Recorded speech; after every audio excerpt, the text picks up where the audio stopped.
Dream home ఇది ప్రతి ఒక్కరి కల. అయితే ఈ రోజుల్లో మధ్యతరగతి వారు సొంతంగా ఇల్లు కొనుక్కునే పరిస్థితి కనిపించడం లేదు. హైదరాబాద్ లో ఎక్కడ ఇల్లు కొనాలన్నా లక్షలు కోట్ల రూపాయలు వెచ్చించాల్సిందే. అందుకే మధ్యతరగతిని దృష్టిలో పెట్టుకుని నిర్మాణ సంస్థలు అందుబాటు ధరల్లో గృహాలను నిర్మించాల్సిన అవసరం ఉందని రియల్ ఎస్టేట్ రంగ నిపుణులు అభిప్రాయపడుతున్నారు. ఇందుకోసం స్టీల్, సిమెంట్ వంటి నిర్మాణ సామాగ్రిపై ప్రభుత్వం పన్ను రాయితీలను ఇవ్వాలని వారు కోరుతున్నారు.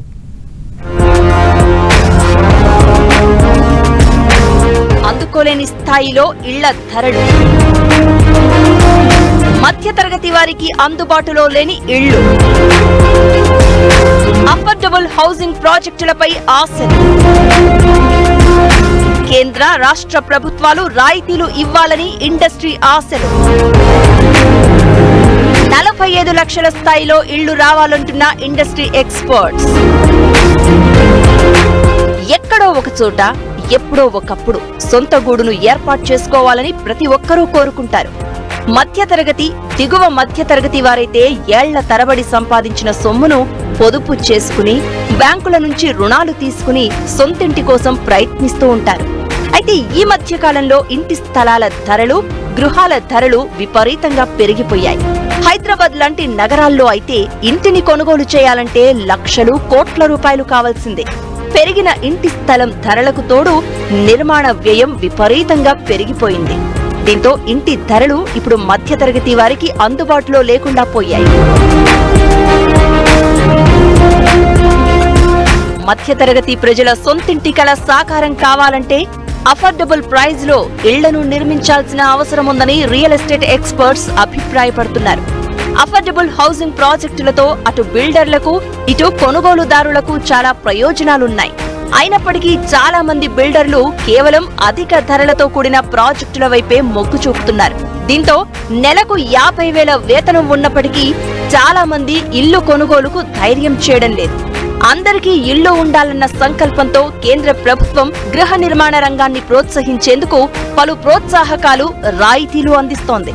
ఇందులో అఫోర్డబుల్ హౌసింగ్ ప్రాజెక్ట్స్ చేపట్టే బిల్డర్లకు కూడా ప్రోత్సాహకాలు ఉన్నాయి. రెసిడెన్షియల్ యూనిట్ ఒక్కొక్కటికి మెట్రో నగరాలైతే 60 చదరపు మీటర్లు, నానో మెట్రో ప్రాంతాలైతే 90 చదరపు మీటర్లకు మించకుండా ఉండే వాటిని అఫోర్డబుల్ ప్రాజెక్టుల కింద ప్రభుత్వం గుర్తిస్తోంది. ప్రాపర్టీ స్టాంపు విలువ 45 లక్షలకు మించని ఇళ్లకు కేంద్రం పలు రాయితీలు అందిస్తోంది. ఇలాంటి ప్రాజెక్టులు నిర్మిస్తే వచ్చే లాభాలకు ఆదాయ పన్ను మినహాయింపు ఉంటుందని నిపుణులు చెప్తున్నారు. ఒక మిడిల్ క్లాస్ వాళ్ళు కనుక తీసుకుంటే ప్రతి నెల అతనికి వచ్చే 50,000లో ఒక 50 లక్షల లోన్ కనుక అతను తీసుకోవాలంటే ఆల్మోస్ట్ ఒక 25,000 to 30,000 rupees if he is in the age of 30లో ఉంటే కనుక ఉంది. అదే కనుక 40-50 కనుక అతనికి రీచ్ అయ్యాడంటే అతనికి ఉన్నటువంటి టెన్యూర్ తగ్గిపోతుంది. సో అది ఇంకా పెరిగే ఛాన్స్ వస్తుంది. దీనికి ముఖ్యంగా ఏంటంటే ప్రభుత్వం, సెంట్రల్ గవర్నమెంట్లో అయితే PMAY స్కీమ్ ఉందో, ప్రైమ్ మినిస్టర్ ఆవాస్ యోజన ఉందో, ఇక్కడ ప్రభుత్వం ఉచితంగా ఇవ్వడము లేదా ఇంకోటి హౌసింగ్ బోర్డు వాళ్ళు పెట్టి చేయడం అనేది అది ప్రభుత్వం చేయాల్సిన ప్రభుత్వం చేయాలి. అంటే పాలసీ డెసిషన్స్, సపోర్ట్ సిస్టమ్ ఇవ్వాలి. అఫోర్డబుల్ హౌసింగ్ ప్రాజెక్టుల్లో కొనుగోలు చేస్తే కొనుగోలుదారులకు చాలా ప్రయోజనాలు ఉన్నాయి. ముఖ్యంగా నిర్మాణంలో ఉన్న ఇంటిని కొనుగోలు చేసినప్పుడు సాధారణంగా GST 5% చెల్లించాలి. కానీ అఫోర్డబుల్ హౌసింగ్ ప్రాజెక్టులో ఇంటిని కొనుగోలు చేస్తే మాత్రం GST కేవలం 1% మాత్రమే ఉంటుంది. అంతేకాదు ఆదాయ పన్ను నుంచి భారీ మినహాయింపులు పొందుతారు. హోమ్ లోన్ పై ఇన్కమ్ ట్యాక్స్ సెక్షన్ 24 ద్వారా సాధారణంగా 2 లక్షల మేర వడ్డీ చెల్లింపులను పన్ను మినహాయింపుగా చూపవచ్చు. అఫోర్డబుల్ హౌసింగ్ ప్రాజెక్టుల విషయంలో బిల్డర్లకు, కొనుగోలుదారులకు ఇద్దరికీ బెనిఫిట్స్ ఉన్నప్పటికీ హైదరాబాద్, విశాఖపట్నం, విజయవాడ వంటి ప్రధాన నగరాల్లో ఈ తరహా ప్రాజెక్టులు రావడం లేదు. ముఖ్యంగా హైదరాబాద్ లో శివారు ప్రాంతాల్లో కూడా 45 లక్షలకు పైబడి ప్రాజెక్టులే తప్ప అఫోర్డబిలిటీని దృష్టిలో పెట్టుకుని బిల్డర్లు ప్రాజెక్టులు నిర్మించడం లేదు.